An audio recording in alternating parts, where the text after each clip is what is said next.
দিনাজপুরের বীরগঞ্জে প্রকাশিত সংবাদের প্রতিবাদে বিএনপির সংবাদ সম্মেলন অনুষ্ঠিত হয়েছে। ৩০ মার্চ রবিবার বিকাল ৪টায় উপজেলা গেট সংলগ্ন বৈশাখী হোটেলে সংবাদ সম্মেলন অনুষ্ঠিত হয়। উপজেলার ১ নং শিবরামপুর ইউনিয়ন বিএনপির সহসভাপতি মোহাম্মদ আলী সরকার ও ইউনিয়ন বিএনপির সভাপতি মোহাম্মদ শহীম উদ্দিন আহমেদ লিখিত বক্তব্য পাঠ করে বলেন, গত ২৮ মার্চ আনুমানিক সকাল ৯টায় রথ বাজারে তপনের চায়ের দোকানে বিএনপির সমর্থক আশরাফ উদ্দিন ও ইউনিয়ন যুবদলের সাহিত্য ও প্রকাশনা সম্পাদক আনিস আহমেদের মধ্যে পারিবারিক বিষয় নিয়ে কথা কাটাকাটির জের ধরে হাতাহাতির ঘটনা ঘটে।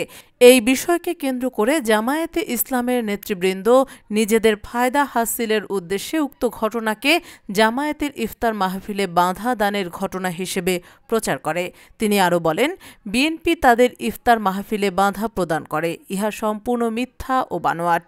ঘটনা ঘটে সকাল ৯টায়, কিন্তু তাদের ইফতার মাহফিল শুরু হয় সন্ধ্যা ৬টায় আবদুল্লাহ মাস্টারের মিল চাতালে। তিনি আরও বলেন, বীরগঞ্জ বিএনপির পক্ষ থেকে জামায়াতে ইসলামী উক্ত মিথ্যাচারের তীব্র নিন্দা ও প্রতিবাদ জানায়। সেই সাথে স্থানীয় প্রশাসনের কাছে বিষয়টি সুষ্ঠু তদন্ত সাপেক্ষে মিথ্যাচারের বিরুদ্ধে যথাযোগ্য আইনানুগ পদক্ষেপ গ্রহণের অনুরোধ জানায়।